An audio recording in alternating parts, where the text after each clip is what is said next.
story is called The Dubious Achievement of California Joe. "Call me California," she said. She said it with a sparkle and a smile, conspiratorially, and you were in on it. Call me California. She was in love. Everyone was in on it. It was the place she was in love with. She'd never loved any place like this, and if that was true, and it was, maybe she could find some unexpected form of self-love, too. She moved directly into a central location. They called it Tenderloin. It would be 3 or 4 months before she had to do something drastic, like move to Oakland or Fairfax or, God, please no, South San Francisco. But whatever. Her parents had given her a new Prius for graduation. Not one of those blue ones, but a custom color fit just for their princess, off teal with all the options. And she sold it. She sold it and moved to the city without telling them.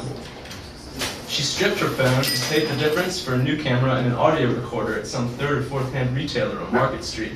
It would be fun to be a reporter. She knew no one. Everything was news, fascinating, and potentially helpful. Every smile was a window. She replaced her own face with a camera. "Hi," she said, taking a picture. "I'm California." 4 months was a long time, maybe 3. No matter how many hands she shook, not one could bring her any closer to the person she needed to be. She did not know who this was and stopped looking at other people. She took fewer hands. The weather did not really change, and she found herself walking in circles through the city.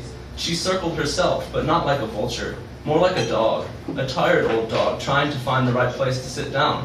Even the sprawl was routine. Tired and alone, with nowhere to be, she read the writing on the walls. The graffiti told of underground artists, anonymous lives, slow-moving like tankers, determined and doomed to be lost. Life smearing walls with paint stains and lungs with smoke, laughing while they could, whispers in the nowhere darkness. Innumerable, lost, unknown, sad, grotesque, beautiful, selfless souls. They spoke to her of now or never, of one chance for life dance. If this wasn't her, if this wasn't hers, her hang over the edge for free card, her once in a lifetime follow your instincts chance, how could this not be it? 3 months, maybe 4. She took a week's worth of deep breaths and walked the city with quickened stride, bought a new map, a graffiti map, and marked off the places she'd photographed. It wasn't hard, it was fun. The map became art. She thought maybe she could even sell it, but why would she do that? It felt like a treasure hunt to retrace her own steps. But the graffiti was still there, all of it. They could not keep up. They were not so tough. She went to the alley first because 6th Street can be long and dark and scary during the daytime. She had not been there during the night on purpose, so she went and sat there against the wall and waited. A job in Nob Hill would have suited her better. If she called her parents, they would place her in a dollhouse built with grief retardant, and each month the money tree would yield designer clothes. The clothes would eventually turn into style, and style blossoms into personality, confidence, and finally life. After Dad spat and lectured this would happen. Honey, a brand new Prius? He was not upset about the car. Responsibility, danger. Use your beautiful brain, sweetheart. We can't protect you if we don't know where you are.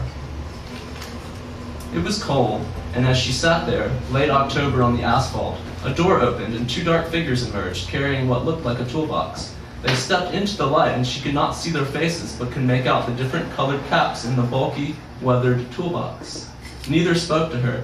They did not speak to one another until they had set up 2 lights, a ladder, and uncapped their cans. "You think we should talk to her? She looks lost." "No, she don't." He looked at her. Just knew. The second voice came from Armand, a pretty light-skinned boy with quick wits. He was quiet, though, and sensitive, often starting to say something and trailing off, perhaps thinking better of it. He had big, doughy eyes and a lightning smile. It didn't strike often, but always produced laughter. When he came on to California, she thought he was joking. When she realized he was serious, she slept with him. It was her first in. She was coming to terms with opportunism. It would be far better to wake up and walk outside and be in the alley than to bus or bike or walk there. It seemed more authentic. She didn't want to visit, was done taking pictures. She wanted to be the attraction. Plus, he was cute. She did not speak much in those first few weeks, sticking to Armand like a welcome parasite, as if she were interested in symbiosis. She didn't seem like a problem. But life in the alley alcove proved horrifyingly normal. All they did was eat and drink and piss and shit and fuck and paint, and she quickly tired of it. They weren't even cutthroat about it. Her first tattoo came with a power rush. Armand squeezed her hand and she wondered if the memory of his presence would last as long as the ink did.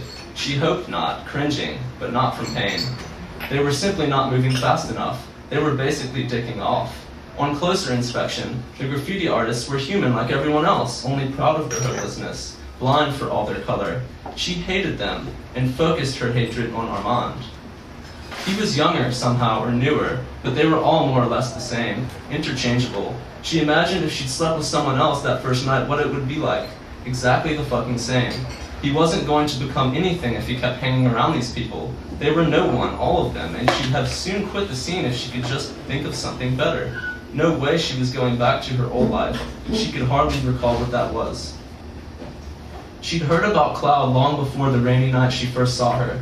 Naturally, they couldn't work, and in the glow of the indoor fire, as the flames were content to lick the lip of the can, as if to say, we're here, and not going anywhere, she felt a renewed sense of kinship with the whole lot of them, with Carlos and Flavor and Eddie, with Marie and Stinking St. Peter, and definitely, even Armand.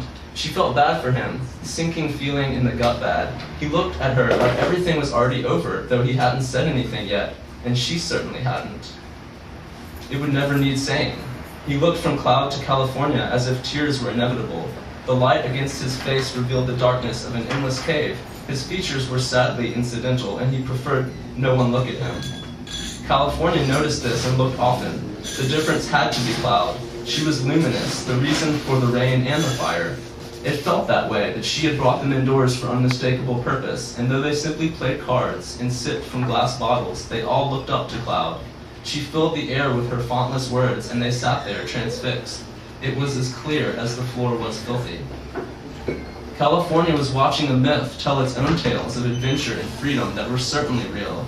Marks on her flesh made this evident. Nuance in her facial features confirmed her lively vocals. On her face, the garbage can flame became the fabled magic lantern. There was a nose, so cute too, and a little mouth and clean ecstasy eyes. But to watch long enough was to see the sky. Pollution disappeared and the stars shone. Shooting stars every second, it's true. Constellations from chin to cheekbone. Her hair was nebulous, color-changing detritus. They all stared. It wasn't just California. Their mouths open. Their mouths like their hearts, parched and eager, smiling for the rain that had cooled them. Something blossomed inside of her. In the days that followed, she would not shut up. Words and childhood secrets flowed like she got to confess heaven to earth, finally, after all these years. When I was young, I kept heaven in my chest, and it's still there, and I used to swear in quiet moments it always will be, and now I can share with you, I know it's true. All hearts contain everything and are burdened by it. All hearts overflow and are refillable. They refill themselves. I am as pure and beautiful as barefooted children running on hardwood floors, indifferent to everything but noise and delight. The world turns and no one falls off. It's incredible. We paint the walls for our own amusement and sense of purpose. Someone else repaints them and we know this and don't care. We repaint them. She spoke to anyone who would listen. They all listened, even Armand, who was visibly persecuted by her radiance. He tried. You could tell he was trying because he wanted so badly to turn and run that his face was as blank as the back of his head. It was California who disappeared. Every time Cloud came around, she vanished, sometimes for days. When this happened, the alley was shrouded in a torpor of Monday eternity. Life went on routinely. Red, purple, yellow, orange. It was all blue. Blue was gray. The walls had to be repainted anyway. No one knew what else to do. One such day never started. Armand always made the tribe coffee, but on this day, there was no coffee. The grounds were there, but the pot was void of black nectar. The light was not on. His toolbox was gone. A note on his bed said, "Yours now." She had let him slip away. Thank you guys so much.